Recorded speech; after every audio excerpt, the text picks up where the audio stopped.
Martin Vance had a word for his ex-wife, Bailey. Nothing. She was the quiet domestic wife he'd traded in for Clara Saunders, a woman who lived her life in the glare of a smartphone camera. He had his corner office at Stratton Financial, the perfect trophy wife, and a future of limitless success. Bailey had a tiny bakery apartment, and he assumed a life of quiet regret. But Martin made one catastrophic mistake. He hosted a party he couldn't afford for a client he couldn't land. He forgot that in a city like New York, nothing is just a shadow. And he never ever imagined that the one man who could destroy his entire world, billionaire Joel Thorne, was desperately searching for the one nothing woman Martin had so carelessly thrown away. The first year of silence was the loudest. For Bailey Vance, life had shrunk to the 4-block radius around her small third-floor walk-up in Brooklyn. Her world was the scent of yeast, the warmth of her aging oven, and the quiet click of her laptop as she managed the online orders for historic bakes, a passion project that had become her lifeline. It was a humble existence, one that paid the rent, but just barely. Her divorce from Martin Vance had been finalized 13 months, 6 days, and she glanced at the clock about 4 hours ago. The settlement had been laughably small. Martin, a rising star at Stratton Financial, had successfully argued that Bailey, with her lack of career ambition, had contributed little to his financial success. "What did you even do, Bailey?" he'd asked not unkindly, but with the chilling disinterest of a man inspecting a piece of furniture he was about to sell. "You hosted dinners. You picked out paint. I built the empire." His empire was a junior vice president title. His palace was a sterile, glass-walled condo in Midtown, now occupied by him and Clara Saunders. Clara, with her 2 million Instagram followers, blinding white teeth, and a complete lack of indoor voice, was everything Bailey was not. She was loud. She was seen. She was, in Martin's words, a somebody. Bailey, by contrast, was a ghost in her own life. She wiped a smudge of flour from her cheek, her gray eyes scanning an order confirmation. A private client, an unusual request. 12 dozen puits d'amour, a complex 18th century French pastry. The order was anonymous, the payment clearing instantly, with a note that was both curt and generous. "Do not substitute. 50% bonus upon successful delivery to the specified address. Tuesday, 6 p.m. sharp." This order would cover next month's rent. A sudden sharp vibration on her counter startled her. Her phone. The name flashing on the screen made her stomach clench. Martin Vance. She hadn't spoken to him since the ink dried on the divorce papers. She let it ring her heart, hammering against her ribs. It stopped, then immediately buzzed again. He was persistent. With a trembling hand, she answered. "Bailey? Thank God, I need you to do something." "No, hello, no, how are you?" "Martin." Her voice was rusty. "Listen, I'm in a jam. Clara's people to watch party is tonight. You know the one Forbes is covering and her caterer just bailed. The main one. The savory food. I need..." He sighed, the sound of a man deeply annoyed. "I need you to handle it." Bailey stared at the wall. He was asking her to cater his new wife's party. "Martin, I bake. I don't do savory. Not on that scale. How hard can it be?" He scoffed. "It's just food. Look, Bailey, I'll pay you. I'll pay your little bakery rate. But I'm desperate. Clara is having a meltdown, and I have half of Stratton's board coming tonight. It has to be perfect. You were always good at perfect." The backhanded compliment stung. Perfect was what he'd called her table settings before he told her she was boring. Perfect was what he'd called her spreadsheets for his taxes before he hired an accountant and told her to focus on the house. "I can't, Martin. I have a major order due tomorrow. An order for who? The local coffee shop? He laughed, but there was no humor in it. Bailey, don't be difficult. This is important. It's for my career. Don't you remember how to be a team player? Just be at the condo by 5. Use the service entrance, and please try to look presentable. Clara's photographer will be there. He hung up before she could say no. She stood in the warm, flour-dusted air of her kitchen, suddenly ice cold. He hadn't asked. He had told. He still saw her as his assistant, his domestic support staff, the nothing who existed to make his life run smoothly. She looked at the Puigdemont order. It was complex, delicate, and required her full attention. It was for a professional client who respected her skill. Then she looked at the text Martin had just sent 5 p.m. Don't be late. And don't make those little beige cookies you like. Clara wants impactful food.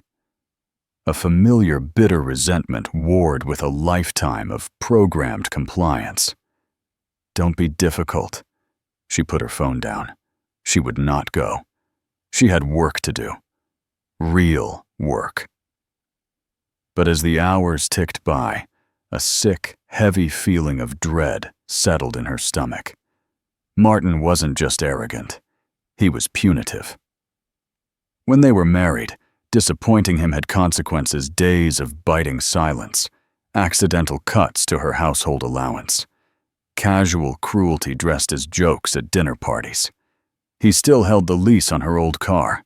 He was still the guarantor on her apartment, a detail his lawyers had forgotten to change. If she defied him, he could, and probably would, make her life a living hell. At 4:30 p.m., Bailey Vance, owner of Historic Bakes, put her passion project on hold. She packed 2 chef's coats, her best knives, and went to the grocery store to buy ingredients for impactful food for her ex-husband's new wife. The elevator to Martin and Clara's penthouse was not the one Bailey had once used. The residence elevator was a sleek, wood-paneled car with biometric access. The service elevator, which Martin had instructed her to take, was a jarringly different experience. It was fluorescent lit, smelled of industrial cleaner and stale garbage, and vibrated with a low, metallic groan. It deposited her in a sterile, gray hallway right by the kitchen entrance. She pushed the door open. The kitchen was a monument to minimalist design, white marble reflective surfaces and appliances that looked like they had never been touched. Standing in the middle of it all was Clara Saunders, wrapped in a white silk robe, yelling into her phone. "I don't care if it's a supply chain issue, David," she shrieked. "You find me white orchids or you find a new job. This already is my brand." She snapped her phone shut, her eyes landing on Bailey. They were sharp blue and utterly void of warmth. Clara was, Bailey had to admit, stunning. Her blonde hair was a perfect expensive cascade, and her body was honed by a discipline Bailey had never possessed. "You're the Bailey," Clara said, her painted-on brow furrowing.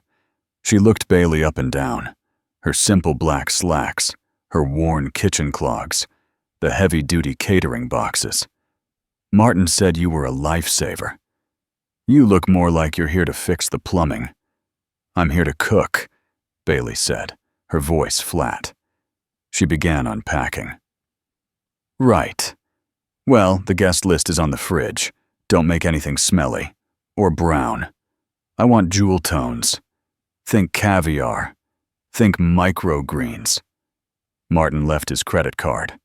"Try not to max it out." Clara waved a manicured hand dismissively and disappeared into the bedroom wing, her silk robe whispering behind her. Bailey was left alone in the vast, cold kitchen that had once been her dream. She had designed this kitchen. She had picked the exact cut of Calacatta marble for the island. She had debated for weeks over the Sub-Zero refrigerator versus the Thermador. Martin had agreed to all of it, and then a week after it was finished, he had told her he wanted a divorce. She got to work. Her movements were automatic, precise. She was a professional. She would do the job, take the money, and leave. She found prosciutto figs and goat cheese, starting on appetizers. An hour later, Martin came in already in a tuxedo. He looked impeccable. He didn't look at her heading straight for the wine fridge. "Smells good," he said, pulling out a bottle of Sancerre. "Martin, we need to talk," Bailey said, not looking up from the tray of canapes she was arranging. "Not now, Bailey. I'm stressed. The entire executive committee is coming." He loosened his bow tie. "This has to be perfect. I have a binding contract for a delivery tomorrow. I can't be here all night." "So finish and go. Clara hired servers." He finally looked at her. "Wow, you look tired. Are you eating enough? You should let Clara's girl give you a facial. You're getting those lines." Bailey's knife paused over a fig. "Why did you call me Martin? There are hundreds of caterers in New York." Martin took a long sip of his wine. "Because you're reliable," and he gave a short, bitter laugh. "Because you're cheap, and because I knew you'd come. You always do." He left the kitchen. Bailey took a deep, shuddering breath and continued to cut the figs. Reliable. Cheap. You always do. The party started at 7 p.m. The apartment filled with a cacophony of loud voices thumping electronic music and the clinking of glasses. Bailey stayed in the kitchen sending out tray after tray of impactful food with the servers Clara had hired. Through the doorway, she caught glimpses of the life Martin had built. It was all surfaces, just like the kitchen. Everyone was filming everyone else. Clara was posing dramatically by the floor-to-ceiling windows, her laughter a high, piercing shriek. Martin was glued to the side of an older distinguished man, Robert Henderson, the CEO of Stratton Financial. Martin was smiling his charming smile, the one he used when he wanted something. Bailey was rinsing a bowl when a server bustled in. "They're devouring those mushroom tarts," the girl said. "Clara's asking for more." "Those weren't on the list," Bailey said, confused. "I didn't make any mushroom tarts. The ones in the little blue box, the really fancy ones." Bailey's blood ran cold. She strode to the walk-in pantry. On the shelf where she had stored it for safekeeping was the insulated container for her other client, the Puit d'Amour. It was open. Half of the delicate 18th century pastries were gone. "No," she whispered. She ran out of the kitchen. She found the tray on the main bar. Guests were grabbing them, popping the intricate pastries into their mouths absent-mindedly. Clara was holding one. "These are bizarre," she said to a friend, "but the camera loves them." "Stop!" Bailey's voice cut through the music.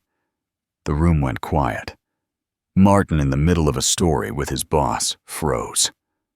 All eyes turned to Bailey, standing at the edge of the living room in her flour-dusted apron and clogs.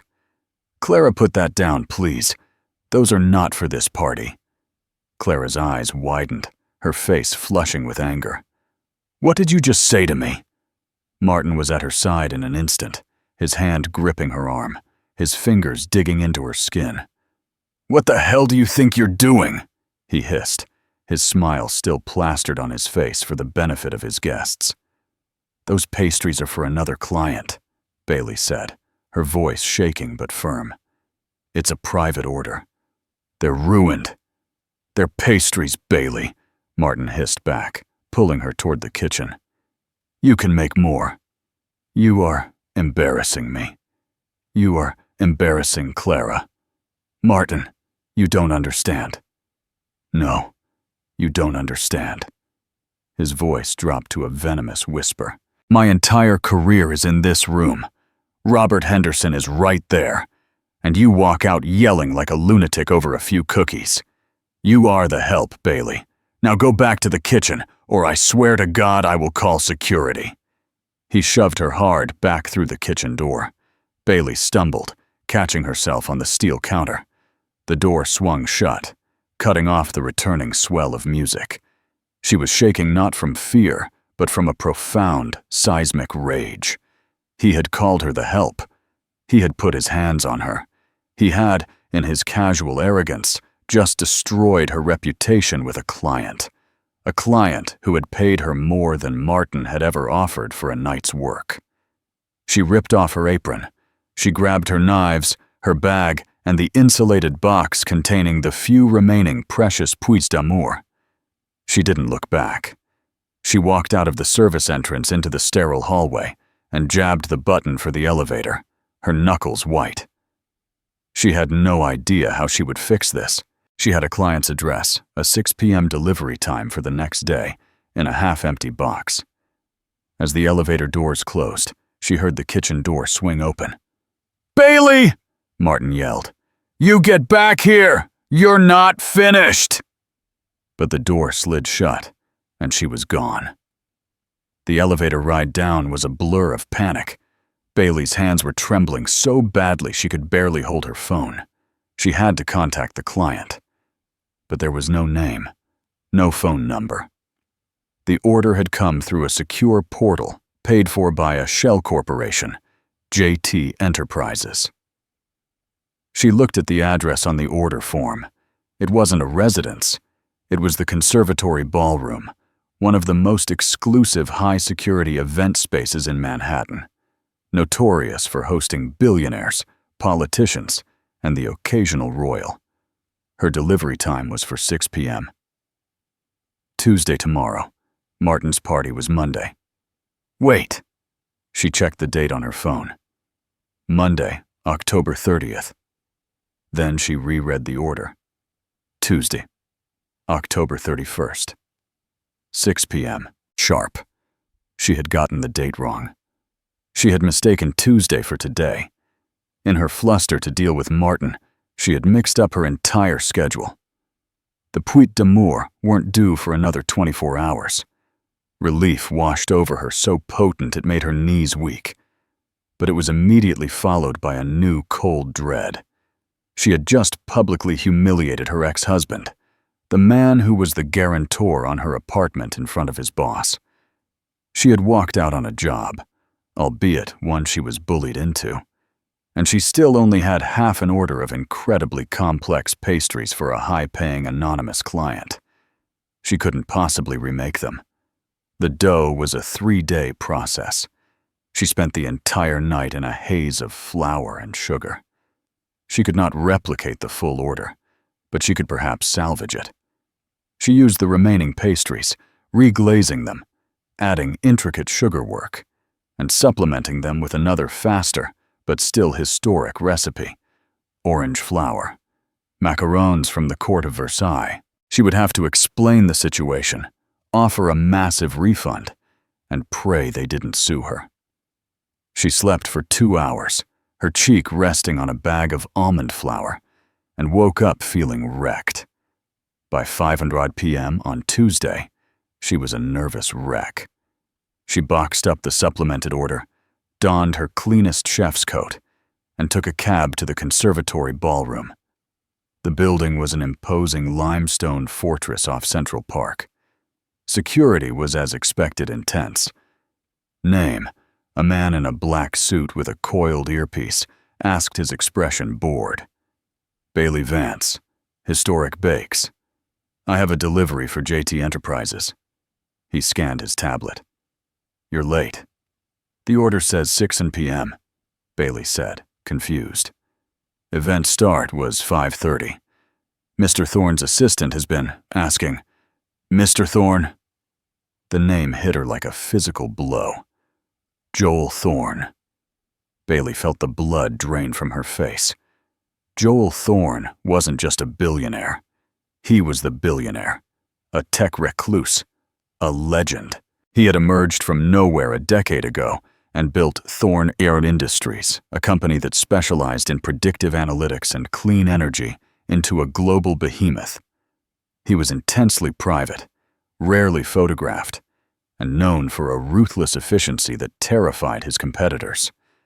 And Martin Vance, her ex-husband, was obsessed with him. For the last 2 years of their marriage, Joel Thorne had been the white whale Martin was chasing, landing the Thorne account. Martin would say, "Isn't just a promotion, Bailey. It's a legacy." Stratton Financial had been trying to manage Thorne's personal wealth fund for years, and Martin was on the team leading the pitch. And this was the client, whose pastries she had let Clara Saunders feed to her C-list influencer friends. "Ma'am," the guard said. "Right." "Yes. Sorry." She was escorted not through a service entrance but through a secondary VIP hallway. The air was thick with the scent of lilies and old money. They didn't take her to a kitchen. They took her to a private study just off the main ballroom. The room was paneled in dark mahogany. A woman with a severe black bob and a tablet, presumably the assistant, stood by the door. "You're here. Finally. He's asking for them. Please let me explain," Bailey stammered. "There was an incident. My order was partially compromised. I've supplemented it, and I am prepared to offer a full refund, of course." "Is this the Puits du Mort?" The assistant interrupted, pointing at the box. "Yes, but give it to me." The assistant took the box and walked, not to a serving table, but to a set of large double doors. She slipped inside, leaving Bailey alone in the study.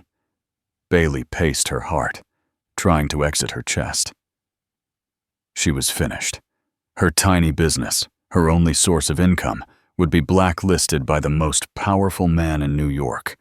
Martin's threats would be nothing compared to what Joel Thorne's lawyers could do. She waited for 10 minutes. 15. The double doors opened again. The severe assistant looked at her. "Mr. Thorne will see you." "See me," Bailey whispered. "To fire me in person. Just go in." Bailey smoothed her apron, her hands slicked with sweat. She pushed open the heavy door and stepped inside. The main ballroom was breathtaking. It was a sea of black ties and couture gowns. Hundreds of the world's most powerful people were milling about. But they weren't the focus. The focus was a man standing near a small private alcove, away from the crowd. He was tall, with dark, unruly hair, and an intensity that seemed to suck the air out of his immediate vicinity. He was dressed in a perfectly tailored dark navy suit. No tie. He was holding one of her pastries. He was staring right at her. "Where?" he said, his voice quiet but carrying across the space. "Did you get this recipe?" Bailey was confused by the question. "I am a food historian. I research historical recipes. That one is from a 1745 manuscript by François Massielot." "No," the man said, taking a step closer. "Joel Thorne." His eyes were a piercing, impossible green. "This specific version, the one with the lavender honey glaze and the hint of burnt citrus. Where did you get that?" "That part? That's not from the manuscript. It's my own. A personal adaptation from when I was in college." Thorne stopped so close she could see the faint scar on his jawline. He looked at her, really looked at her, as if he was seeing a ghost. His composure, the famous icy calm, was cracking. "Boston," he whispered. 20 years ago. A cafe called The Daily Grind, just off the MIT campus." Bailey's world tilted. Yes, I worked there. My freshman year." Joel Thorne's face, a mask of unreadable power, suddenly crumpled. He looked at the pastry, then back at her, and a disbelieving, wrecked smile spread across his face. "I knew it," he breathed. "I knew I wasn't crazy. I've been searching for you for 20 years. Bailey's mind was blank. I'm sorry. Do I? No, you knew me, he said, his voice thick with an emotion she couldn't place. You just knew me as Jules, the foster kid who slept behind your bakery's dumpsters. The ballroom, with its glittering chandeliers and the drone of a string quartet, simply dissolved. Bailey was transported 20 years back. She wasn't Bailey Vance, the failed wife. She was Bailey Hayes, a 19-year-old freshman on a partial scholarship working the 4 a.m. opening shift at the Daily Grind. And Jules was the shadow she saw every morning. He was a boy, maybe her age, skeletal and coughing, wrapped in a threadbare army jacket. He was brilliant. She knew that. He was an MIT charity case, a foster kid on a full academic ride who had slipped through the cracks. His stipend hadn't covered housing, and he was too proud to go to the shelters. He wasn't a customer. He'd scavenged the dumpsters for day-old muffins. Bailey, taught by her grandmother that food is just love, you can taste, couldn't stand it. She started messing up orders. An extra breakfast sandwich, a burnt batch of scones, and every morning she'd bring him a thermos of hot coffee. You're going to get fired, Bailey, he'd croaked one snowy morning, his hands shaking so badly he could barely hold the cup. Then they'll fire me, she'd said. No one should be hungry. She'd sit with him for 10 minutes before her shift, bundled in her own coat. He'd talk his voice rough about algorithms and predictive models, things she didn't understand. She'd listen, and she'd share her own secret. I'm not a business major, she'd confessed. I'm a history nerd. I'm testing recipes. Here, try this. She'd given him a small, imperfect pastry. It's my great-grandmother's recipe, a puits d'amour, but I add my own twist, lavender honey glaze and a little burnt orange zest. It's my hope recipe. Tastes like sunshine. He'd eaten it like a starving man. He'd told her, his eyes serious. One day, Bailey Hayes' people are going to pay $1,000 for this. It's engineered kindness. Then 1 week he was gone. A campus security guard said he'd flunked out or something. Bailey had felt a pang of loss, hoping he'd found somewhere warm to land. She'd transferred to a different school. The next semester met Martin, and the memory of the starving, brilliant boy named Jules had faded into the background of her new, important life. Now that boy was standing in front of her, wearing a suit that cost more than her apartment. Jules, she whispered, her hand coming to her mouth. You're Joel Thorne? I am, he said, his green eyes scanning her face. I changed my name. I wanted to cut ties with all of that. When my first algorithm sold, I went back. The cafe was gone. You were gone. I've had PIs searching for Bailey Hayes for a decade. They never found you. Because, he gestured to her apron, you're Bailey Vance. He looked angry, nodded her at the name. Vance, that's your husband. Ex-husband. Bailey corrected, her voice small. Right. Jules's focus snapped back. He held up the pastry. I put out an anonymous request to every high-end bakery in the tri-state area for this pastry. I described it down to the molecular level. You were the only one who answered, the only one who knew. Mr. Thorne, his assistant, Sylvia, interrupted, gliding to his side. Mr. Henderson from Stratton Financial is here. He's very insistent. He says his VP Martin Vance is with him. Bailey's entire body went rigid. Martin. Here. Now. Jules's gaze sharpened.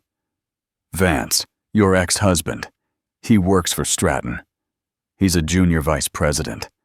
Bailey said, the room starting to spin. He's been trying to land your account for years. A slow, dangerous understanding dawned on Jules's face. He looked at Bailey's simple clothes, her worn-out clogs, the smudge of flour on her cheek that she'd missed. Sylvia, Jules said, his voice dropping to a temperature that could freeze fire. "Get them. Bring them here. And bring me the event photographer. Sir, do it." Sylvia vanished. Jules turned back to Bailey. "Last night, the incident that compromised my order. Tell me." It was nothing. "Bailey," he said in the use of her name, was a command. "Tell me." "It was my ex-husband's party," she said, the words tumbling out. "He forced me to cater it. His new wife. She mistook your pastries for party food. I tried to stop her. I made a scene. Martin. He was furious." "Furious how?" he said. "He told me I was the help. He said I was embarrassing him in front of his boss. He shoved me back into the kitchen and told me to be quiet." Joel Thorne's face became an expressionless mask. It was the most terrifying look Bailey had ever seen. "I see," he said. The doors to the alcove opened. Sylvia returned, followed by Robert Henderson, the CEO of Stratton, and a beaming, triumphant Martin Vance. "Thorne!" Martin boomed, striding forward, his hand outstretched. "A pleasure. A true pleasure. I'm Martin Vance. I believe my team at Stratton has been—" Martin stopped. He had finally seen Bailey standing next to the billionaire in her same dirty apron from the night before. His smile didn't just fade. It died. It was a complete system failure. His face went from beaming to confused to a sickly pale white. "Bailey," he choked out. "What? What are you doing here? Are you—" "Serving." "She is—" Joel Thorne said, his voice resonant. He stepped slightly, putting himself between Bailey and Martin. "Mr. Vance, Mr. Henderson, welcome. I'm glad you're here." Joel picked up one of Bailey's pastries from the box. "Mr. Vance, do you recognize this?" Martin looked at the pastry, then at Bailey, then back. It's one of Bailey's little baking projects. Mr. Thorne, I apologize. I have no idea why she's here bothering you. She's my ex-wife. She's a little confused." "Bailey, you need to leave. Now. Go. Use the service exit." He was trying to dismiss her. "From Joel Thorne's party." "She's not leaving," Joel said. He took a bite of the pastry. "This, Mr. Vance, is the taste of hope. A baking project that this woman, your ex-wife, used to make for me when I was homeless and freezing to death 20 years ago." Robert Henderson's head snapped toward Martin. Martin's mouth opened, but no sound came out. "While I was a starving student at MIT, Joel continued, his voice ringing with clarity. This woman, Bailey Hayes, saved my life. Not with a check, not with a connection. With her own hands, with her own food, with her own quiet dignity." He turned to the now crouching photographer. "Are you getting this?" He turned back to Martin. "Last night you hosted a party. You were desperate to impress me, I'm told. And this woman, this same woman, was in your kitchen. And you called her the help. You told her she was nothing. You put your hands on her and shoved her out of sight because you were embarrassed by her." Martin was hyperventilating. No, I didn't know. I didn't know she knew you." "That," Joel said, "is the entire problem. You knew her. You were married to her. You lived with this quality of person, this level of character, and you threw it away because it was quiet, because it wasn't impactful." He looked at Robert Henderson. "Stratton Financial has been pitching to manage my personal fund, a fund valued at $90 billion. Your presentation was adequate. But Thorne Industries has a zero-tolerance policy for partners with a character deficit." He pointed a finger at Martin. "Any man who can look at this woman, And here he gently took Bailey's hand, and see nothing is a man who cannot see value. He cannot see potential. He cannot see anything but his own reflection. And a man like that, he looked back at Henderson, will never, ever touch a dollar of my money. Robert Henderson looked at Martin Vance with a gaze of pure, pure unadulterated fury. Martin, you're finished. Martin lunged forward, not at his boss, but at Bailey. Bailey, tell him it was a misunderstanding. We were married. Tell him I'm a good man, Bailey. Please. Bailey looked at the man she had loved, the man who had systematically dismantled her self-worth for a decade. She looked at his desperate, terrified face, and she felt nothing. Nothing. The echo was finally gone. She pulled her hand from his grasp. He's right, Martin. She said, her voice clear and strong for the first time in years. You didn't know he was Joel Thorne, but you knew I was Bailey, and that should have been enough. The flash of the photographer's camera went off, capturing the exact moment Martin Vance's world ended. The silence that followed Bailey's words was absolute. It was a vacuum sucking all the air and noise from the opulent ballroom. Martin Vance stood frozen, his hand still outstretched, his face a mask of grotesque, uncomprehending horror. Robert Henderson, a man known for his composure, looked as if he'd swallowed acid. Joel Thorne didn't smile. His victory was not celebratory. It was a judgment. He wrapped a protective arm around Bailey's shoulders. Sylvia, he called over his shoulder, please have security escort Mr. Vance and Mr. Henderson out. Their invitations are revoked. No, Martin finally roared a desperate animal sound. Henderson, wait. It's a lie. She's a nobody, a vindictive broke baker. She's manipulating you. Mr. Vance, Joel's voice was arctic. You are in my home. You are accusing my guest of being a liar. You have exactly 10 seconds to remove yourself before my security does it for you. And trust me, he added, they are not as gentle as I am. Two towering men in black suits materialized from the crowd. They each took one of Martin's arms. Martin's composure shattered completely. He became a flailing, pleading mess. Robert, don't listen to him. It's the account. We can fix this, Clara. Clara knows people. I get him out. Henderson snapped at the security guards, his face purple. He shot one last venomous look at Martin. Don't bother coming in tomorrow, Vance. Or ever. You're done. They dragged Martin Vance, still protesting, still screaming Bailey's name from the ballroom. The heavy doors closed, muffling his shouts.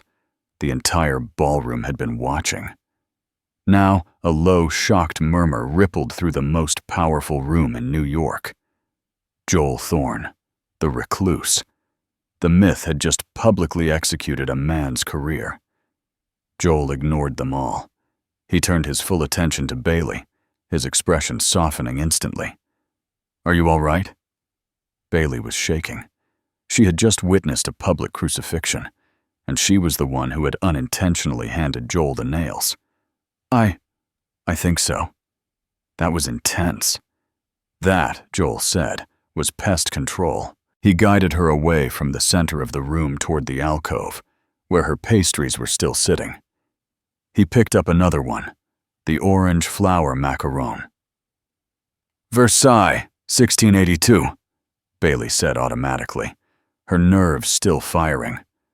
A failed attempt to replicate an Italian recipe for the dolphin. The orange flower water was my addition. Joel smiled a real, genuine smile that transformed his severe face. You're still doing it. You're still a history nerd. I am. She finally smiled back a small, watery gesture. It's all I ever wanted to do. Historic bakes. It's my little company, or it was. I'm guessing after tonight. After tonight, Joel interrupted gently. It's about to get a lot bigger. "Mr. Thorne," a new voice, sharp and authoritative. A woman from Forbes magazine holding a press badge and a recorder pushed through the crowd. "That was the most shocking thing we've seen all year. Who is this woman?" The entire ballroom seemed to lean in. The string quartet had given up. Joel Thorne turned to the crowd. He wasn't addressing the reporter. He was addressing everyone. He raised his voice, and it carried the easy authority of a man who never had to repeat himself. "For those of you who were distracted," he said, "I would like to introduce my guest of honor." He pulled Bailey forward, his hand resting respectfully on the small of her back. She was painfully aware of her apron, her clogs, her unstyled hair standing next to this icon of power. "This is Ms. Bailey Hayes," he said pointedly, using her maiden name. 20 years ago when I was indisposed, she was the only human being on the planet who showed me kindness. She didn't have money. She didn't have power. She had a 4 a.m. baking shift and a coat she probably couldn't afford. And she shared what she had with a complete stranger. He gestured around the room.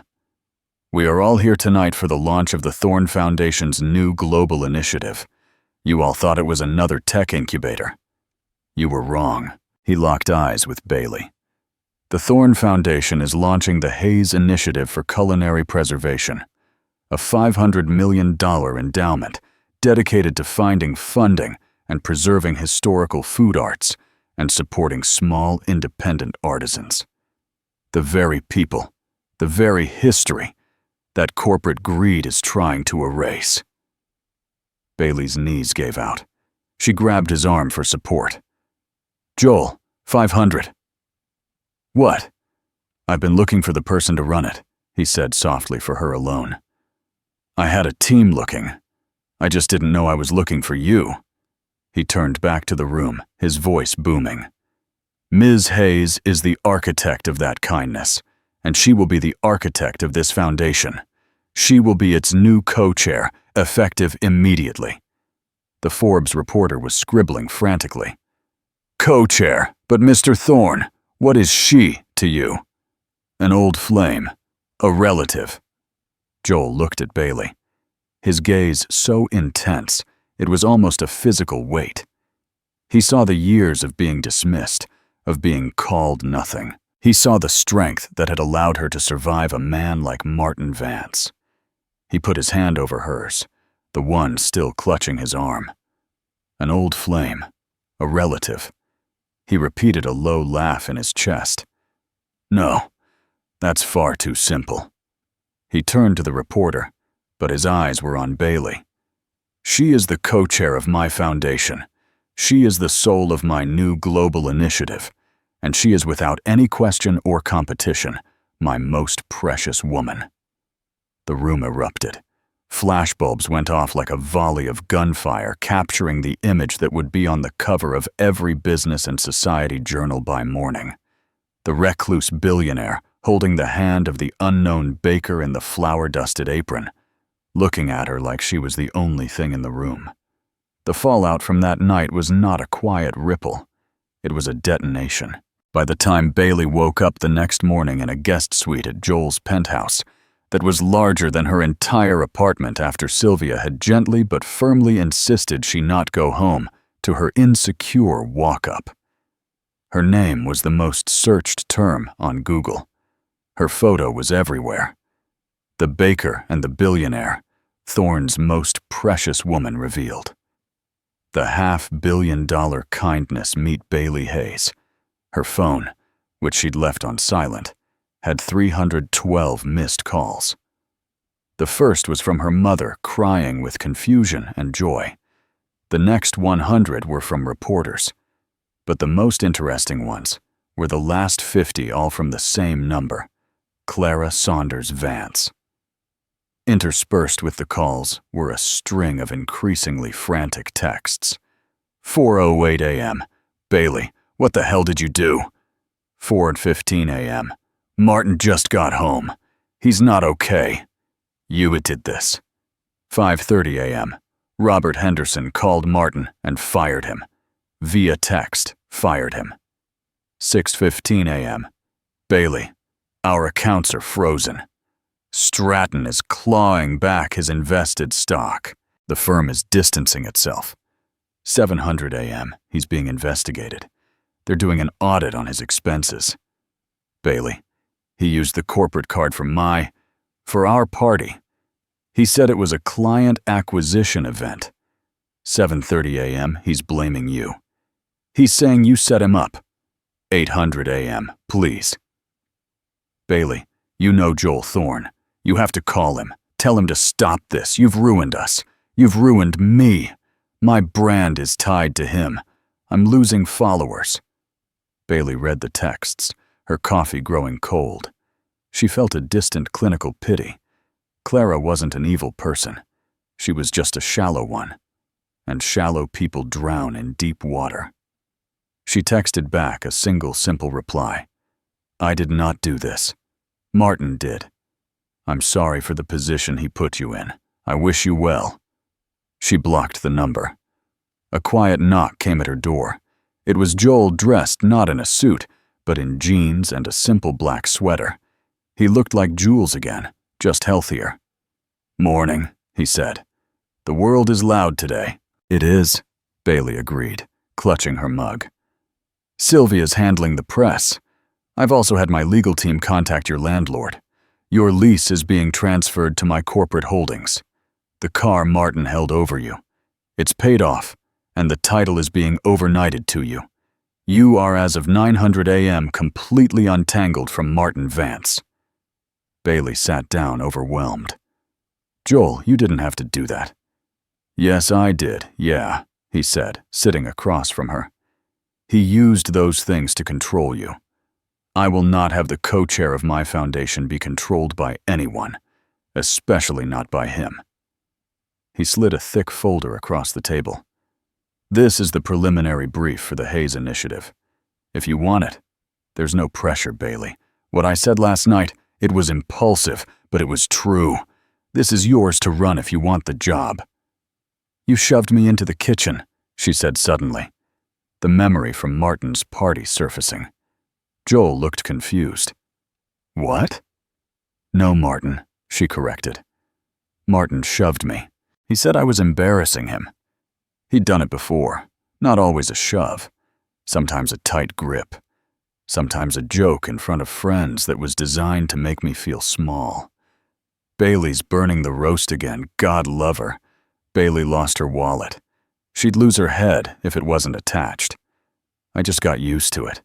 I got used to being nothing. She looked at Joel, her eyes clear. I don't know anything about running a foundation, Jules. You know everything that matters, he countered, leaning forward. You know how to see people. You know the value of something that isn't measured in stock tickers. I have 100 people at Thorne Industries who can run logistics and manage spreadsheets.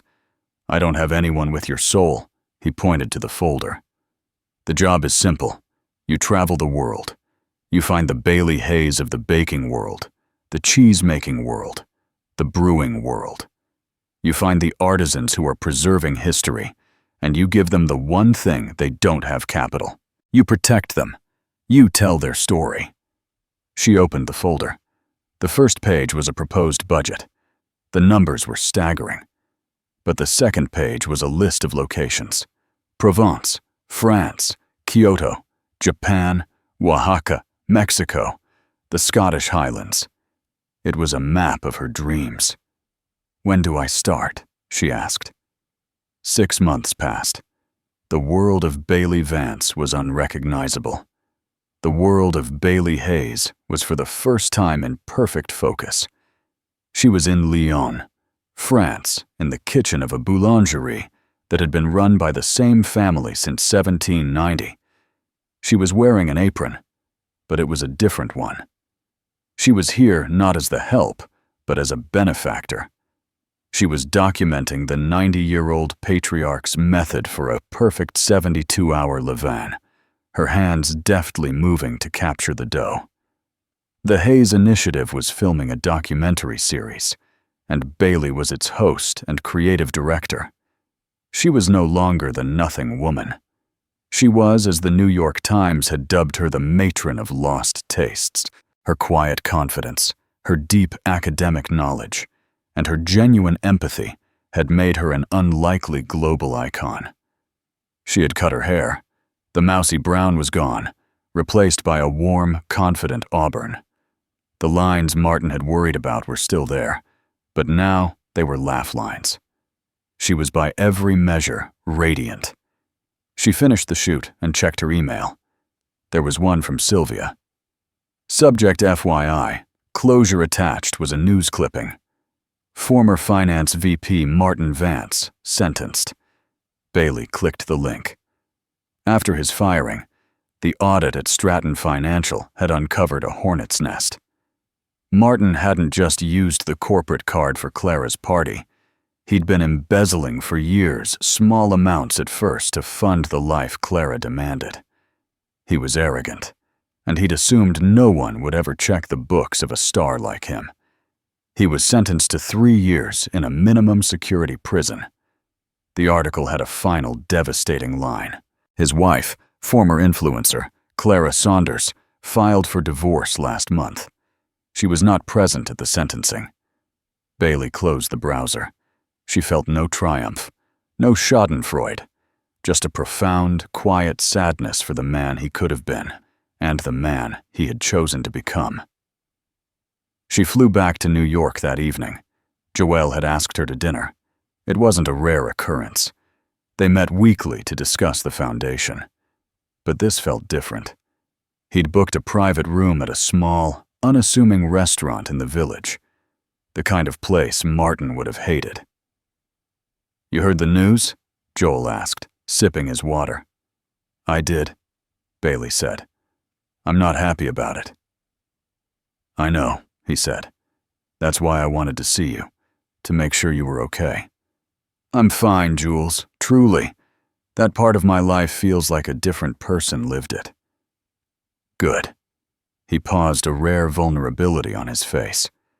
"Bailey, the Foundation's one-year gala is next week. The one you planned. The press will be there. They're going to ask the same question they asked last time." "What question?" "What is she to you?" Bailey looked at him. Their relationship had been professional, deeply respectful, incredibly close, but professional. He was her boss and her oldest friend. "And what will you tell them?" she asked softly. "I'm tired of telling them," he said. He reached across the table, his hand covering hers. His skin was warm. "I want to show them, but only if you feel the same way."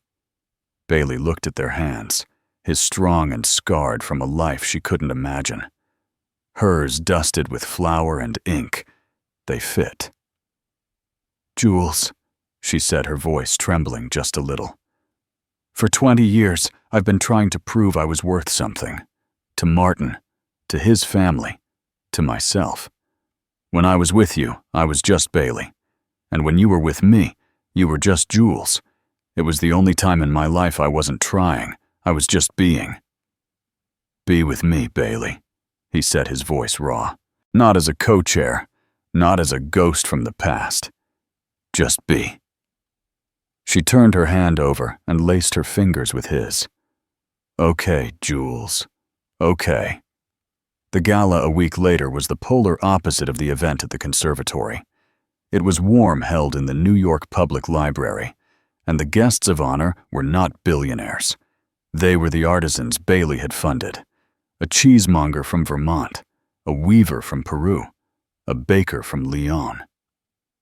Bailey, in a stunning deep green gown, gave the keynote speech. She spoke of the importance of quiet work, of invisible history, and of the power of honoring the small. She didn't mention Martin. She didn't have to. When she finished, the room gave her a standing ovation. Joel walked on stage. He didn't go to the podium. He walked straight to her. The room, remembering the flashbulbs of the year before, went silent. The Forbes reporter was in the front row. "Mr. Thorne," she called out, unable to help herself. 1 year later, the question stands. Who is she to you? Joel. Thorne smiled. He took Bailey's hand. He leaned into the microphone. She's still my co-chair. She's still the soul of this foundation. Then he lifted her hand to his lips and kissed it, his eyes never leaving hers. But tonight, he said, his voice soft, but carrying in the hushed room. She is and will always be my date, my partner, and my most precious woman. He didn't need to say anything else. Bailey Hayes, the nothing wife, stepped off the stage hand in hand with the man who had seen her value when she was quite literally giving away her last crumbs. She wasn't just a somebody. She was everything. And that right there is how Bailey Hayes learned the most important lesson. Being nothing to the wrong person just means you are everything to the right one. Martin Vance saw value in noise and followers, and in surfaces. Joel Thorne saw value in character, in quiet kindness, and in substance. What did you think of Martin's downfall? Was it karma? Or was it just the inevitable result of a life lived in arrogance? Let me know your thoughts in the comments below. I read every single one. If this story moved you, and if you believe that quiet kindness is its own kind of superpower, please do me a favor and hit that like button. It really helps the channel. Share this video with someone in your life who might need a reminder of their own worth. And most importantly, if you want more true-life drama stories like this one, make sure you subscribe to the channel and ring that bell. You won't want to miss what's coming next. Thank you for listening. And remember, never let anyone make you feel like nothing.